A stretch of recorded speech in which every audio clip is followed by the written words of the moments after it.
Welcome in to the Bobby Carpenter Show, and we are here on this wonderful Tuesday.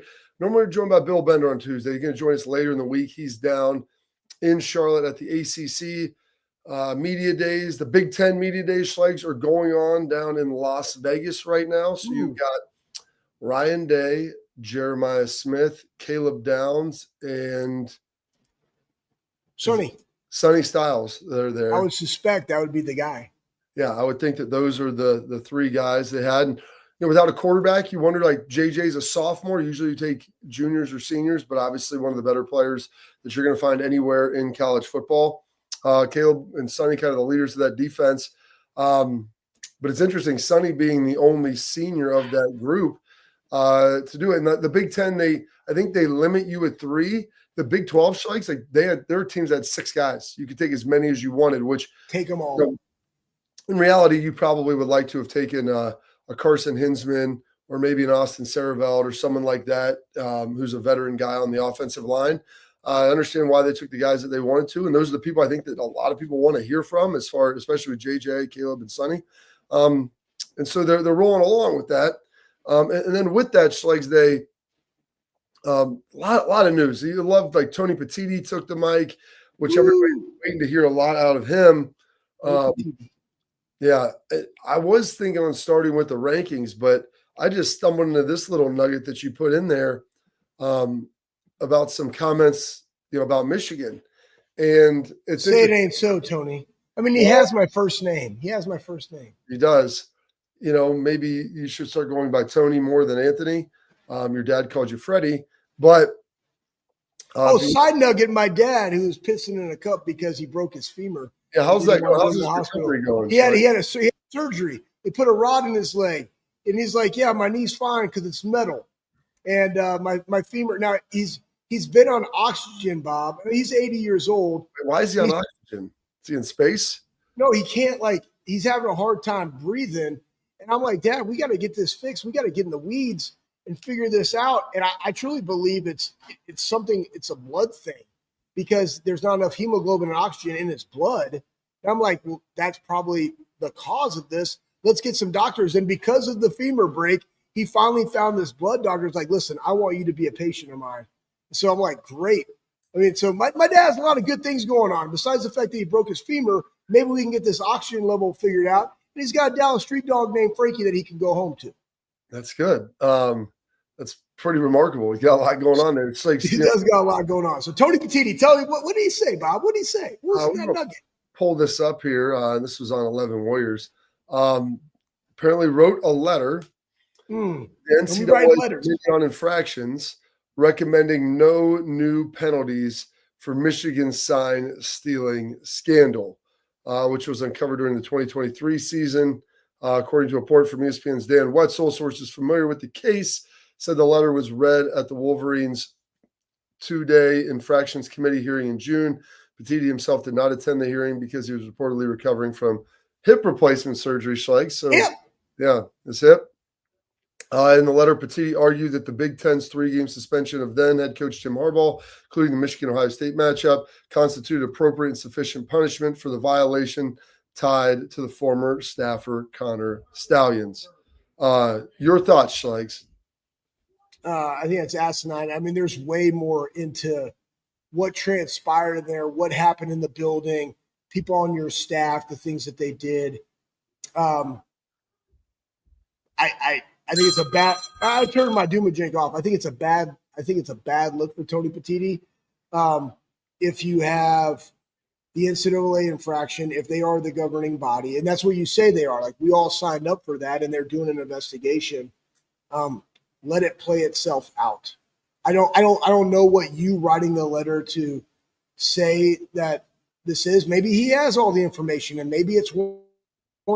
I'd rather let the NCAA be the bad guy and not me try to, stomp for a team in the Big Ten. But that's also his job as the Big Ten commissioner. So I'm kind of mixed as a Buckeye fan. I'm like, why would you do that since they're the flag bearer every single year? But we'll see. What are your thoughts on it, Bob? So it's interesting because Tony Petitti has a tough job. So we look at this through obviously the Ohio State lens. Exactly. And I try not to be biased here. And I remember, talking to Tony, like Ohio State got in the national championship, and he was like, "Man, we could have had 2 in there," because he's got to serve the whole group, for the group schlegs, as Jim Tressel used to always say. And so, as Ohio State fans, as much as you want them slammed, and you're thinking, okay, they should have this, and they should have a big monetary fine, and maybe lose some, like I've argued, like the loss of some of your revenue sharing model that you would be able to then put out. So, forget about the scholarships. You can't pay the dudes like everybody else can. Well, that's going to obviously impact you in a big way. He's got to serve kind of what he views as the good of the whole conference. Is it good for the conference if Michigan is in a bad spot for the next 5 years? Probably not. As Ohio State fans, people love to see it. I wouldn't be upset if that's what they did. I'm with you. I think that was a little bit over the top. Maybe just let it play out. They did do something unprecedented and actually punish someone in season within the conference realm. And so that was something that had never been done before. So they did try to get ahead of it and try to go after it, in the present time, in 23 when it transpired. And now here's the thing, Schlegs, it's 23. Dude, we're like at the cusp of the 25 season. So this is the problem with the infractions committee and everything that goes on. It took so long to get to this point. People begin to lose their steam on it. And it's like, well, now we're punishing it. It's a couple years ago. Everybody's kind of gone. I understand where he's coming from, knowing that, hey, like USC hasn't been as good as we'd like. We're trying to make sure we're getting 4, maybe 5 teams in a 16-team CFP. And so we need to have viable options. Ohio State, Penn State, Oregon. Then you start looking around and you're like, okay, if Michigan's not in that list and USC's not, well, I mean, I understand it's great that we have Illinois, popping up. You'd want to see Nebraska be on that list, Wisconsin diving in and out, Michigan State diving out, Washington could maybe be a part of it, but and those teams kind of rotate in those 4 and 5 spots. But you want to have, if you're the commissioner, the blue bloods be good and the blue bloods to be powerful. And you'd already had some of the stuff happen in Michigan. They weren't that great last year. You had a coaching change and all those things. So from his perspective, I look at it and I'm like, okay, Tony, I understand what you're doing. The letter, I think, was a bit much of saying, hey, they've already served their crime. It's all good now. I don't know if you needed to do that because this isn't just an Ohio State thing. They were doing this with everyone else. And so it's not like you're just appeasing Ohio State fans. I mean, Graciano at Rutgers was furious about it. The Michigan State, everybody knew that this was going on. And they started tipping the Big Ten to this and alerting them to that. Graciano he's even said at the halftime, there's some funny stuff going on over here. We're trying to get to the bottom of it. And kind of alluding to what was going on. So this isn't just something where you would just have to appease Ohio State fans. I mean, there were 13 other teams in the conference at the time, and they'd all been playing Michigan for the most part, and they knew what was going down, and they didn't like it.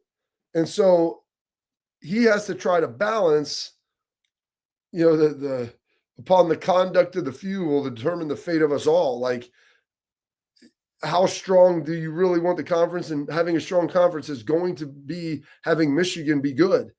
And if you smack them and knock them back 5 years, is that good for the whole in totality? Probably not good for the conference, but they put themselves in that situation where they were taking advantage, not just of Ohio State, but of all of these other teams who they want their pound of flesh as well. I remember when Ryan Day first became the interim head coach with Urban's offense and everything that transpired there on accusations. I mean, we're talking about, sign stealing and other violations. So that did happen, Bob. Like he was suspended in season for 3 games. I think somebody threw in the chat that Harbaugh was literally just suspended, could work the week and was suspended for the game. So he could actually coach during the week. And let's not kid ourselves, guys. Being suspended from practice is actually more than being suspended from the game if you're the head coach, because everything that goes in to the game all happens throughout the week of practice. Yeah. So he was able to be there during that entire time. My only point on this And somebody even wrote on there, was there even a letter? Like people were just reporting that there was one. Like nobody's ever seen it. But it's just the point of we're already down the road. And they've already been going to great lengths for over 2 years about what transpired. And again, this goes into, do you know what goes on in your building where you have a federal case, employees being able to get into other people's personal information while in your building, and then a firing of a linebacker coach in the middle of the season. Guys, that stuff does not happen. It does not happen. And so there's so many other things. And again, we're not privy to all the information. And that's why I'm like, it's just weird to come out and say that, though knowing that, yes, we want as many teams in the Big Ten to be as good as they possibly can be for the totality of our conference being the best in America. I understand that. However, we're getting so close to the end. Why was that be appropriate to even put yourself or your name on a letter stating something that you didn't need to do? That was my only point, especially going into the Big Ten Media Week. Yeah, I get that. Like that. Here's the thing, and I don't know if he thought that might not become public. I mean, everything you do in 2025, Schlags, you have to act as if that's going to be seen by the entirety of the country. Like that's the way you've got to operate. There's nothing you can do under the cloak of darkness that will not be drug into the light. Like that's just going to happen. And so there's a reality and an understanding of, hey, if you thought you were going to like have this letter sent in, and you know what, if he, and like people are like, did he really write a letter or whatever? Well, he had hip surgery, so that's why he wasn't there. Or else he probably would have been there in person to read this statement, you know, when they asked them about it. And the difference is, like, the suspension from Urban, I think, came from the school. Like, that was an internal. That was an internal one. That was. You know what? You know what? You're right. It was. Yeah. It was. You're right, Bob. Now I go back to, I remember some of those hard combos. So yeah, you're absolutely right. That was self-imposed. That was self-imposed. And that's why Urban was so upset about it, is because it came from inside the building and inside that situation. So the athletic department. Yes. And so that's why it wasn't something handed out, an edict where, like, plus you could still coach during the week and all that nonsense. I mean, dude, he was out of there, and, you know, it was reported that, you know, Drake wanted him fired and all this other stuff. Just complete and utter nonsense. Like, yeah, there's some things that happen. He's talking to the right people. But the problem with this Michigan thing too, Schlags, is like you said, it wasn't just the fact that it happened. It's the massive cover-up that also ensued of how they tried to cover their tracks and everything else that transpired. The cover-up's generally worse than the crime. Well, in this case, the crimes were pretty bad, especially we start talking about having an employee that's diving into people's personal information and everything else, student athletes and students alike across the country. But like you said, the firings and Jim trying to distance himself, and hey, we didn't know about. And listen, man, there's evidence to the contrary. And by the way, they still haven't addressed the fact that he was on Connor Stein was on Central Michigan sidelines, videoing with the meta glasses that I'm going to go put on here in a second during the break, because that's ridiculous. Like that needs to be addressed, and that needs to be saying if this happens and anyone else that's affiliated with, dude, you're done. Like, it's donezo. Like, that can't, both teams, the people that are allowing it to happen on their sideline and the people that are traveling over there to do it, because that you cannot have that. No. What staff was that coach on? The head coach there. Yes. He was on Michigan staff. 100%. Right? So it's like, hey, man, we're just helping. Hey, we're just guys being dudes helping other dudes do things, you know, come on over. Nobody's going to know. Oh, there he is. Meta glasses. Anyways, it's just chaos. And again, it's just bad timing when I say that, like, this comes out now, because you have Big Ten Media Days. If there's one thing we don't want to be talking about, it's this. We want to be talking about 2025. We want to be talking about the best conference in college football in the Big Ten. We want to be talking about people up and coming, what USC is going to do this year, what Washington is going to, are they going to be able to be back? Can Oregon sustain, win it again, win the Big Ten again? Are they going to go deeper in the playoff? What about Ohio State quarterback situation, new defensive coordinator? Like, those are the things people want to talk about. Who's going to be the quarterback of Michigan? Is it going to be Underwood? Like, what are they going to look like? That's what we want to be talking about, not about this. And that's just why, as the Big Ten commissioner, you would think, hey, and again, it's going to come out during this time because people want to talk about it. But did you really even need to say anything in the first place? And that goes back to that's the original statement. And I think that's it. Like, did we really need to make that statement? You weren't there. And even if you were, you probably didn't need to speak for or against Michigan and what they were doing, because you have other conference members that are probably very upset, and rightfully so, about what was going on. I mean, that was when Central Michigan was playing Michigan State, correct? I think. Yeah. Yes. If you're Michigan State, like, how are you feeling about that?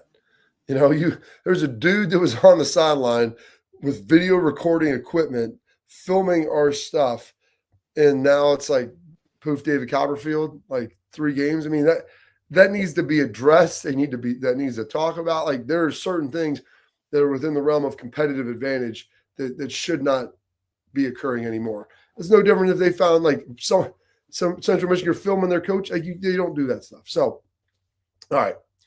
Enough on that. We got a lot of other news coming out of Big Ten Media Days and the things that are going on over there. We'll dive into all that here for the rest of the show. I want to tell you this: parents and athletes, protect what matters most with Export mouthguards, trusted by professional athletes and designed by NHL team dentists. Export mouthguards feature 3 layers of advanced protection to help absorb those high-impact hits, protecting both your teeth and your brain. They 3D print that bad boy right to your grill for more protection, better performance, max comfort, and clear communication. So you can focus on your game, not on your gear. Don't take chances with your safety. Visit exportguards.com/Bobby today and save 15% on your order.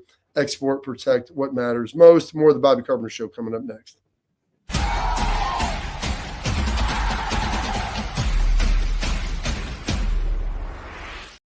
Creative, experience, results. That's what drives growth. That's what builds brands. That's Lakespur Marketing, a full-service agency built on trust, strategy, and performance, not fluff. From bold strategies to flawless execution, every campaign is rooted in smart planning and driven by clear goals. We don't chase clicks. We build partnerships. We show up, dig in, and deliver every single time. Lakespur Marketing. The proof is in our partners.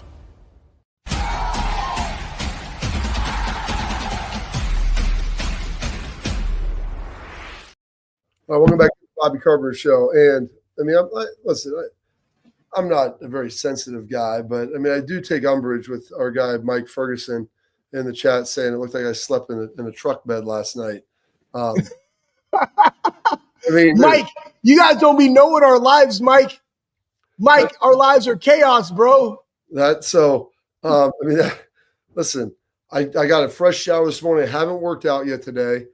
Usually I get up, work out, but I'm on vacation. We're down here at our place in the Ohio River. Schleich thinks, hey, you do look tan. You do look tan. And hair's looking nice and blonde, getting a lot of sun. Yeah. Come on, Mike. Look at the positives. Look how tan he is. Look how blonde his hair is. Yeah. Guy's got ready to run 20-half gassers on August 1st. Yeah, so I haven't shaved. That's why. I mean, I usually shave. That's why. 2 to 3 days. So this is a little bit coming in. I don't have a razor down here, so I'm probably going to be rocking this. It's going to get progressively worse throughout the week, and it's only Tuesday right now. Yeah. So hey, Mike, don't be throwing him like that. Like he was sleeping in a truck bed, like that picture he showed of me at one time. You can't do that to the man. Hey, listen, you guys out there, I want to tell you something. Bob and I enjoy doing this show together. Our lives are absolute chaos, and we carve out and do research, and our group chat is super juicy and fun. But sometimes we're going to be absolutely chaotic. Okay. That's called life. That's called guys being dudes with wives and kids and running stuff. And we're just here to bring you just authentic content all the time, the way we are. Just love us. Yeah. And so, I'm like, workout in. I work out like it's like a Rocky Ford gym. We got this barn beside our house, like no air movement at all in there. The best. And it is like a sweat box. I even have the door open, but there's no breeze, the garage door, there's no breeze that gets in. So, oh no, that's what crap. She went to Lowe's. I needed to get these bolts to put together the Doomajig, the cable fly that we were talking about. And my dad, there you go. Yeah. It's on fire. I mean, it's a dynamic mic. So when you play that in there, it's not going to pick you up anymore. but okay. got a little heart's on fire. But yeah, I need crap. She went to Lowe's and I meant to tell her to get these bolts. I needed to go because I need to get those bolts because I want to put together my cable flashlight so I can get the pecs popping here today and get that rolling. So I got to measure to see how long they are and bring a piece to make sure I can get them to be able to be threaded through there and try to fit, since my dad somehow lost them. So I'm going to have to figure that out. But it happens. Swallowed. Where are we going? Where do you want to go? So many juicy nuggets. Well, I swallowed a bug. You swallowed a bug. You're over there sitting at the Woody Hayes with James Laurinaitis and AJ Hawk looking over you, and you just swallowed a bug. Sorry about that. It's like I got a little extra soreness. I normally just do like the machine rows at the Woody, but down here I got I got my power blocks, and I did like just 100 we used to call them cranks, like the dumbbell rows. Yeah. 10 at a time each side, going back and forth, supersetting them with some squats in this little squat machine that they had at the Woody back in the day. Yeah. I don't even know if you would remember. That was a bear squat. That was a bear squat machine. Well, it's not the bear one that we have. This is one that has two. You load it with plates the same way, but it looks kind of like a squat rack. You step in and it rides up and down, but it had the instability plate below it that you would be able to it sounds terrible. Yeah. Almost like a core board. Yeah. So I was only doing like 185 on there because the back and forth. Yeah. So it was good. It was a nice little change up going back and forth. But my lower traps, upper back are pretty sore from that. But it feels good just doing something different that I haven't done in a long time. Getting that goal. Then I'm gonna have to go outside and I got to figure out how to get some running in to simulate these halves that about 10 days from now. They're coming up, buddy. Hey, Buttercup, I got my stopwatch over here. I got a whistle. Do I need a whistle or do I just need to say time? I think I need the whistle. I'll bring out the whistle. I don't need a whistle. When you're counting, it'll be 5. You count the stuff, and then you just say hit. I mean, do they blow a whistle to go? Is that what they do? 100%. 100%. You blow the whistle. I'm not. You know what? I can't do it because they're practicing. That's what I was going to say. They're like, hey, what is this freaking whistle over there? And I'd be like, hey, I'm a consultant because that's what I do. Hey, I don't care about anybody. Come over here and fight me. Keenan, fight me. You want to fight me? You want to fight? You want to take this whistle? Oh, you might die. The best part is after we're done, because they'll probably be like right in the thick of practice at that point. We'll go over there and watch individual with James, and he'll just laugh and make fun of us as I'm be super sweaty and my back's going to be killing me after that. But yeah, that'll be fun. But I got to figure out a way to simulate. I've got kind of a little hill driveway, so maybe get after that a little bit, run some of those, and I just got to start getting the volume up. I try not to run too much on the concrete because it's a bumpy situation. You're old and wrinkly. It looks like you slept in a truck bed. That's so. By the way, man, that was hurtful. Like, I mean, God bless you guys. Woke up on the wrong side of the truck bed this morning. You know what I did last night, Schleich? Hardy wrote a song about that, waking up in his truck bed. You know what you're gonna love last night, and we'll get to some great stuff here in a minute with some more stuff in media days. But I know you're a huge fan of this. Folks, the outdoor television is like one of the elite things. The problem is it's a hard place to find one to hang. So I've had this TV that I bought down here for a long time, about a year, and I finally got a rack or a stand that I can wheel it in and out, and we can just put it in a little shed in the back of our garage.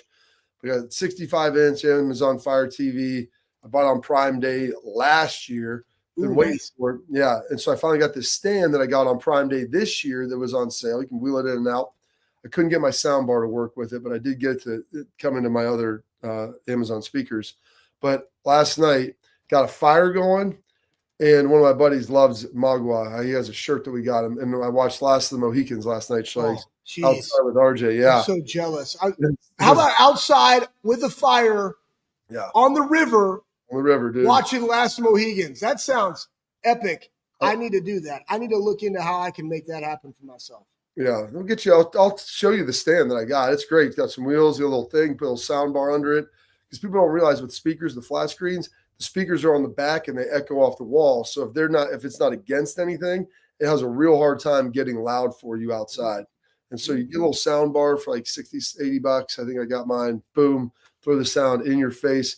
But you sit there. I felt like when like they're in the canoes getting ready to ride over there. I just wanted to go hop on the river and go try to escape the Huron in Magua, and join the Mohawk tribe so we could go fight them again. More.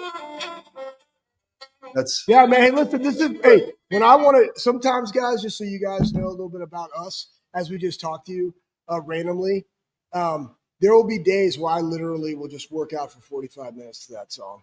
Yeah. I just go. And I literally, it's like, and when I talk about like working out, I'm talking about like eating heavy doses of iron while I do it. And every time I go back to Metroflex Gym in Arlington, Texas, and I deadlift, Brian, who's 70 years old now, we'll deadlift together. And we literally just jam out and lift heavy weights to that song on repeat. Everybody in there just kind of looks at us and they don't say anything because my jersey's on the wall and he's the owner and we're just older dudes lifting heavy weights to last the Mohegans. Like, what's better than that? Honestly, could be the perfect day. That might be my song when I do the Gasser test. Like, we just might have that over. Because honestly, the thing that I hear when I hear that song, I envision Daniel Day-Lewis just sprinting along the side of that mountain. Remember, that's when he shot the captain who said, take her, right? And then he goes and he shoots him, and then his brother was running up. He ends up getting killed, and then the dad comes in, finished the job. What a great – oh, man. I need to go watch that. They're on a dead sprint. They've got like the packs. They've got rifles and the bone sword in the other hand, and they're just sprinting through the Adirondacks up there in New York trying to get there to the spot to where you can catch them. And then the sister jumps off the mountain because she realizes life with Maga would be terrible. And he just shrugs his shoulders and walks away. Doesn't care. But it's like, that's it. Because when you're literally sprinting to try to save your life or someone else's, or in the case of the major, I think it was, put him out of his misery from burning alive. And I remember when I asked my dad, I was like, why did he shoot him? And he's like, it's going to probably take him 25 minutes to die.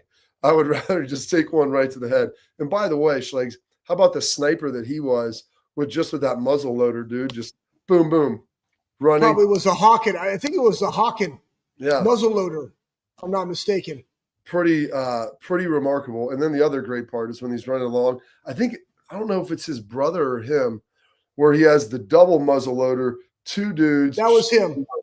Shoots them both. I'm like, come on. Picks one up, boom. Yeah, drops one, keeps his, right? Picked one up, shot them both, kept running.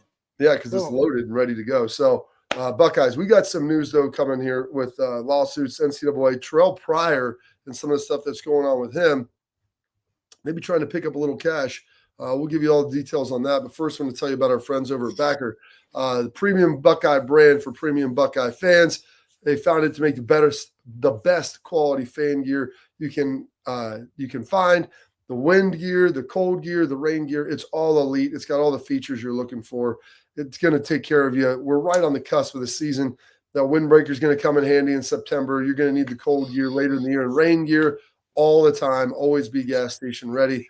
Use promo code Bobby, B-O-B-B-Y, all caps at checkout, and that's Backer, bckr.com. Go check it out, bckr.com. They do a great job for you there. All right, coming up next, we're going to dive into a little bit of this Terrelle Pryor news, Schlegs, and hear if his lawsuit is going anywhere or maybe if it's going by the wayside. Find out next on the Bobby Carpenter Show.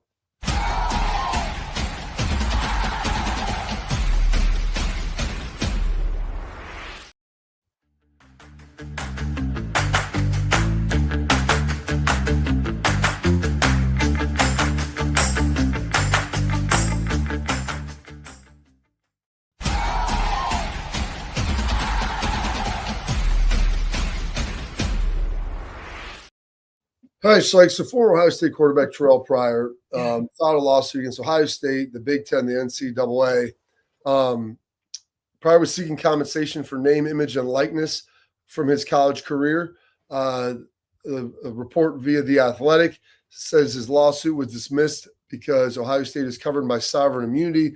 In addition, Pryor's claims were made outside of the 4-year statute of limitations on the antitrust lawsuit. Mr. Pryor failed to assert the claims for an injunctive relief with the 4-year statutory period and makes no argument to refute the presumption that allowing his claims to proceed would be unreasonable prejudice and prejudicial to the defendants, Judge Sarah D. Morrison wrote. So with the House settlement, Schlegs, they were going back, and their dudes, they're getting nice checks from 2015 on. If you played in 2015 at a big school, you're probably getting, I mean, we're talking hundreds of thousands of dollars, Schlegs, for some of these like six figure situation, like not crazy hundreds, but like over $100,000. And so that's awesome for those guys. It's part of the settlement. Well, Terrelle played prior to that, and Pryor, no pun intended. Yeah, no pun intended. But he falls outside of the limit for the statute of limitations. It's the law. It's what it is. Pryor argued in his lawsuit that he would have been one of the highest paid collegiate athletes in the country if he had been allowed to earn NIL. Hey, congratulations. You know what? Who could say the same thing? Reggie Bush. You know who could probably say the same thing? You know, Marshall Falk, or pick Barry Sanders from back. Pick your Earl. You and AJ. I mean, pick your. The bad thing is, Bob, is what you're trying to tell me is that we can't go back. And all I was like, you know what? I already got it. I go to Vance's. That's it. I go to Scarlet, right? Like, we're Buckeyes. I can go into the Woody. I'm good. But hey, all I know now, I can't go back. So day late and $1 short, as what they is. Well, you are they say. Maybe more than just a day late, a couple of years late there. And you know what? And it's a conversation that I was having with someone else the other day about this. And they asked, me like, gosh, think how much money you would have made. I'm like, I try to keep that in perspective of like, hey, there are things that we got to do in college. And folks, we gave you a little peek behind the window with some of Schlegs' pictures in that truck bed. But I go, there were things that I did in college that I don't know if you could put a price tag on. And the memories of those times, those things are far more special to me than if I would have had another couple $100,000 in my pocket, which I probably would have blown anyway. And by the way, you wouldn't have been able to do some of that fun stuff because these guys, they live in a different time and their live Schlegs are heavily detailed and monitored more so than ours ever were.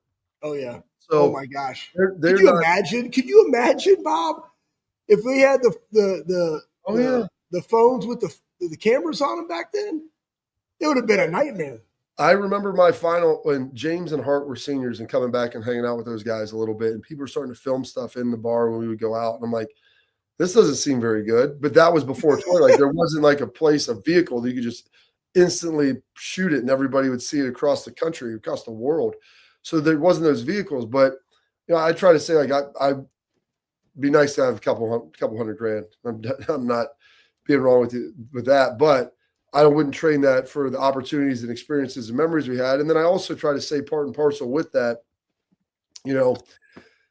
my dad played in the 70s and 80s, and the NFLPA, they went back in the New Deal and they gave everybody, brought a lot of the older players up with their pensions and tried to help them out and get them in a good spot. Because of that, my dad's in a really good spot with retirement.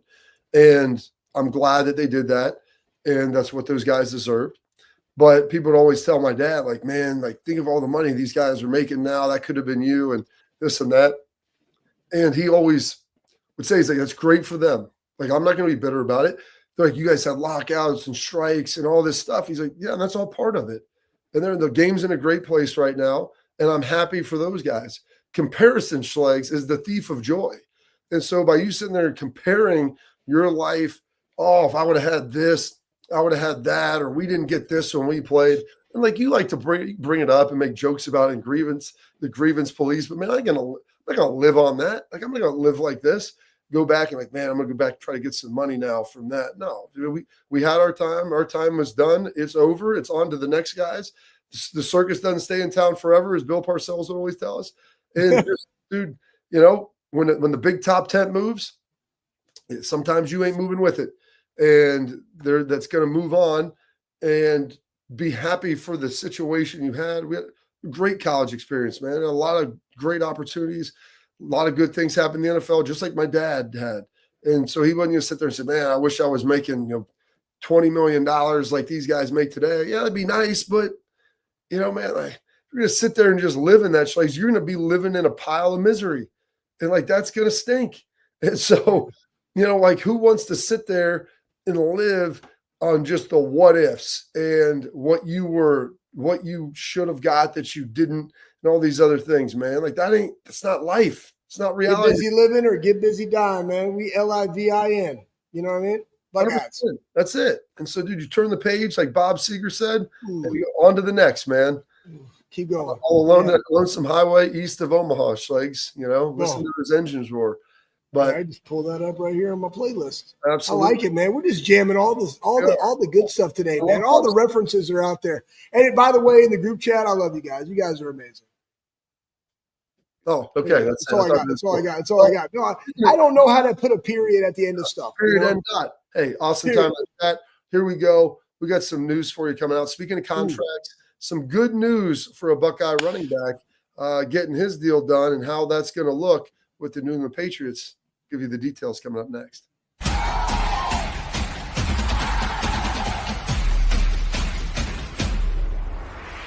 Creative, experience, results.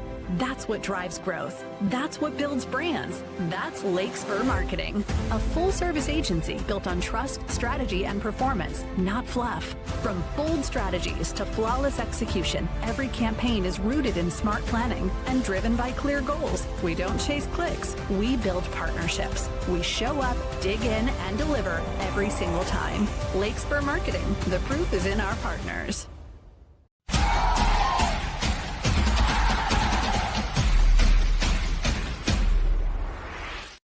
All right, Schlegs, I want to tell you about our friends over at Lakespur Marketing. They pride themselves on delivering powerful and positive results. They're a full transparency marketing agency. They're going to be with you, walk with you every single step of the way. They're in constant communication with their clients. At Lakespur Marketing, there isn't a set it and forget it strategy. It's not one size fits all.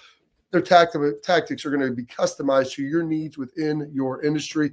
Trust the experts. Trust Lakespur Marketing. The proof is in their partners. Visit lakespurmarketing.com today.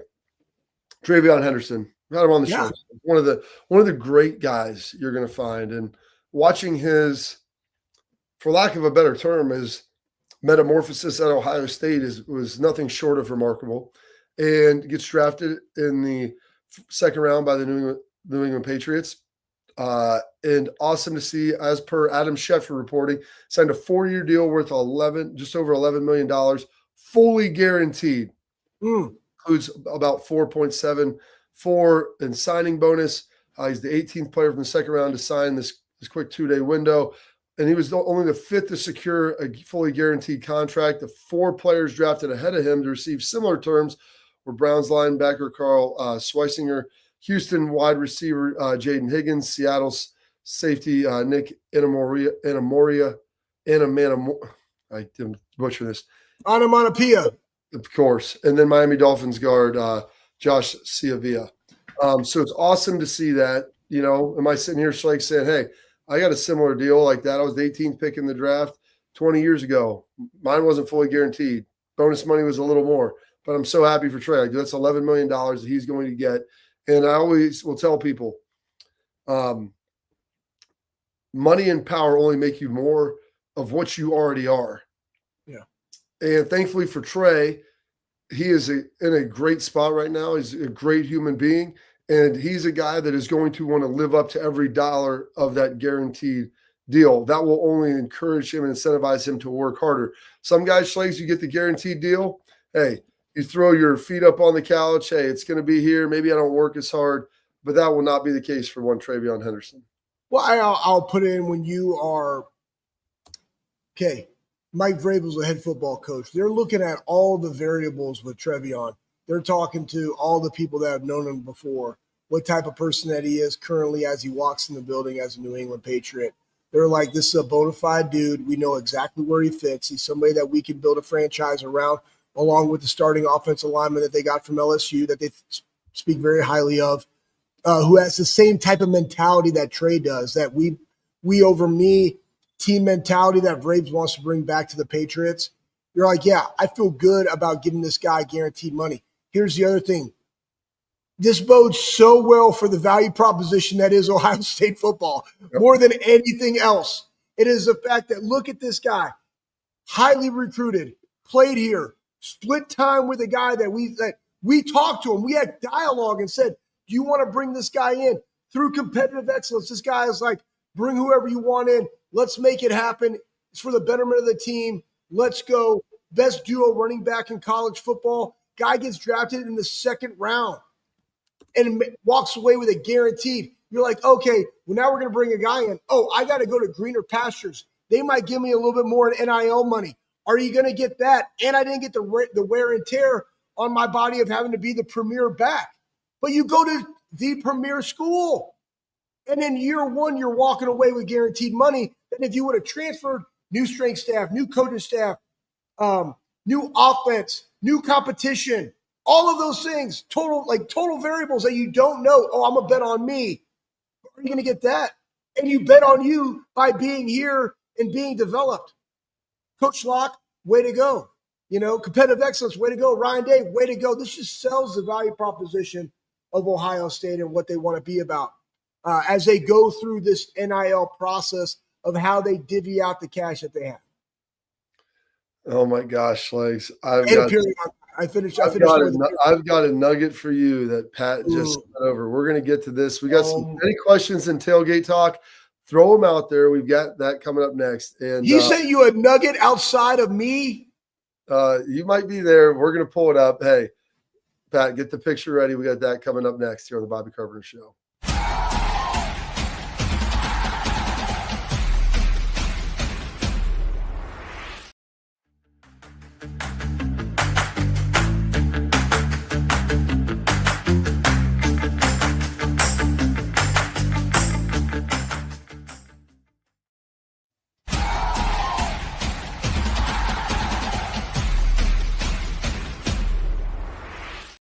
All right, Schleg. So there was a tweet. Did you see it, or is this going to be fresh for you? I don't know. Just say it. I don't know. Okay. What are you talking about? So there was a tweet that came out from Swish Vibes. It says, "What's your favorite Ohio State football picture of all time?" And Pat, you can throw it up. This is one of my favorites. I don't have very many pictures. I don't know if I have any pictures of myself, like just me hanging up in the house. Most of the pictures I have are either you and AJ or you. There's one with James and stuff like that. And so that said legends. Great. Taking care of that on the social media. I don't know if you went in there and posted it for yourself. Maybe Pat did. And then the one of the responses underneath it is amazing. I sure in heck didn't put that picture in there. I don't ever post pictures. Sports. Did Anthony Schlegel actually earn a starting spot, or was it given to him by that idiot Luke Fickell because they were the two biggest idiots in that building? Maybe. Hey, go up. Where did that comment just come from? What spurred that hate? By the way, off, my name is legal. I mean, Schlegel Valley. Yeah, no. I don't even know how to have a rebuttal. Believe me. By the way, Fick catching a stray in that is also amazing. Yeah. Not pictured Luke Fickell just getting some shade thrown at him as well. Yeah. I like how he put the at Luke Fickell. Why didn't he put at Schlegel Valley in there? Because he doesn't know that name came from Schlegel Valley from the Players Club soundtrack in the 90s. Yeah, you're welcome for that one, DeSoto High School. I don't know. I don't have any rebuttal. I just grind, man. I just work.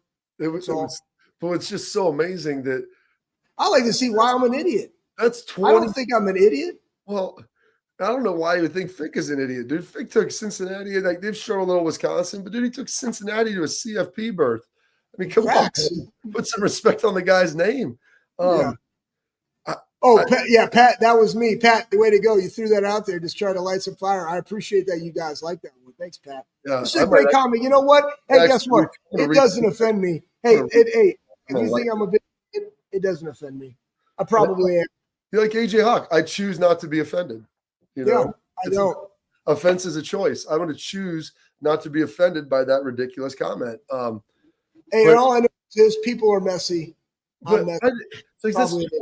20 years ago, I mean, that's what we're talking about. It's 2005. And on top of it, who else did they want to have playing? Like, that's one question. Who's the solution that they had there? I mean, we had Mike D and we had Kerr. Kerr, I mean, maybe James was a freshman. Marcus was a sophomore. He got redshirted that year because he scoped his knee and got the MRSA. That's right. That's right. He was redshirted our senior year. That's why then James became my backup, and then Marcus and James played the next year. But like, there was no one else on that roster. I mean, honestly, they just threw me out there because I was the only one. I mean, honestly, if you hey, you know what, Schlegs? Availability is the most important ability. You were guys, willing and able right there. Willing and able to slide you right in there and take up all the blocks so AJ could get all the glory, you know? Why not? We'll talk to – I can't wait. We got to show him that tomorrow. He will love it. It's just – there's a lot of vitriol for something that was 20 years old. I like it. I'm here for it, guys. We can take it. We can take it. I don't know what happened that guy's day that's what he decided to land on, you know? Yeah. Attitude of gratitude and some positivity for him. I mean, honestly, you could have body shamed me too. I mean, throw that picture back up there. I body shamed myself back then. And it really scoped the framework. I mean, guys, do we really need to be 251 pounds right there? The answer is no, Schlegs. Okay. Can we look how lean, like you're a big dude, Bob. Like, I mean, you're what, almost 6'4", right? Yeah. Like, and you carry 265. Well, AJ at that time was probably in the low 240s. And look, he had a taper, okay? And he's matured like Benjamin Button as he's gotten older. But like, man, the Schlegs, the keg body with the bowling ball skull and the tiny calves, let's get some work. Like, why? The question would be, how is this guy even a strength coach? Would have been probably a better question. And he couldn't take care of his body 20 years ago. That's a great point. Hey, Schlegs, you live and you learn. Yeah. That's it. Classic pick. We appreciate it. Thanks, Pat. It's been a fun one. We're going to come back up and wrap up the show with Schlegs' parting thoughts.